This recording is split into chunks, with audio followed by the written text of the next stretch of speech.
We're here once again with Dr. Russell Verstandig. Dr. Verstandig, welcome. Hi, Lou. So we've been talking a lot about the heroin epidemic, drug abuse, substance abuse in our area. A lot of people have been talking about it. Question for you today is, what are some of the things that we're not talking about regarding this that we need to be talking about? Well, I don't know that we're not talking about it, but what we're not talking about enough is what's the solution? There's no question the problem exists. Sadly, almost everybody knows someone who's been touched directly. And so to some extent, when I go to local meetings about this, everyone's talking about, oh my God, it's so terrible, it's so terrible, it's so terrible.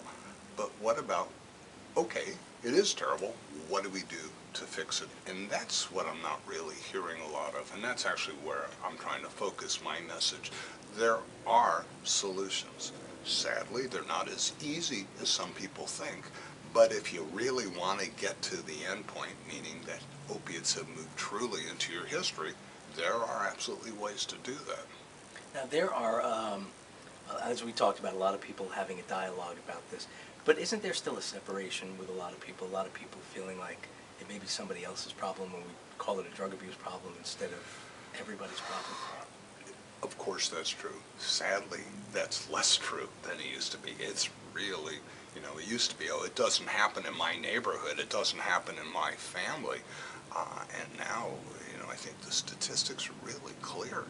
Nobody is immune. And one of the things people don't like to really accept, that just about anybody who takes opiates and takes them on any kind of routine basis for 3-4 weeks, probably at the most 6 weeks, you're going to get addicted. It's not you might get addicted, you will be addicted.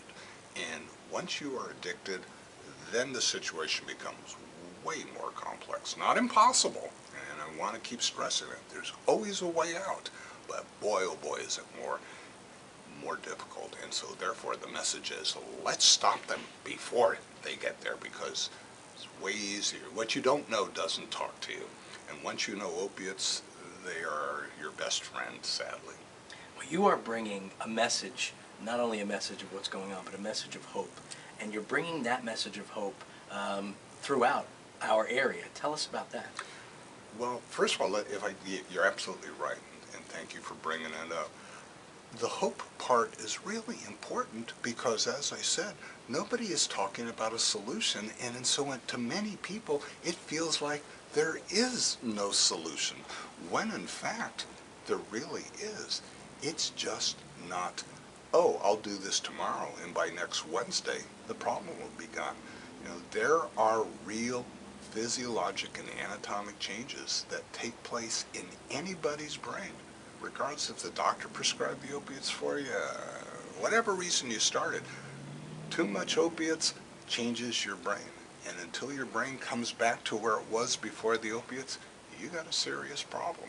And so that's not the news most people want to hear, but the same part of that news is, if you do come back to that pre-opiate state, the problem becomes history and stays history. And that is something that for whatever reason we're not getting up, because I think we see so many people who attempt to address it and then fail. So part of my message is, let me explain to you why you failed. Not that I'm trying to put down people who failed or have programs that weren't working out. It's so that the people don't conclude that there is no solution, because there is. Dr. Russ, thank you so much. As always, look for you out on the road, because it's an important message and it could be life-changing. Actually, I'd like to just mention to that point, next time on the road will be next Tuesday in Keansburg, New Jersey, where they're having a school board supported, in essence, town meeting, and I will be one of the speakers there. And hope my part will be to try to spread the message of hope. Thank you, Dr. Russ. Thanks a lot. Thanks so Bye-bye. much.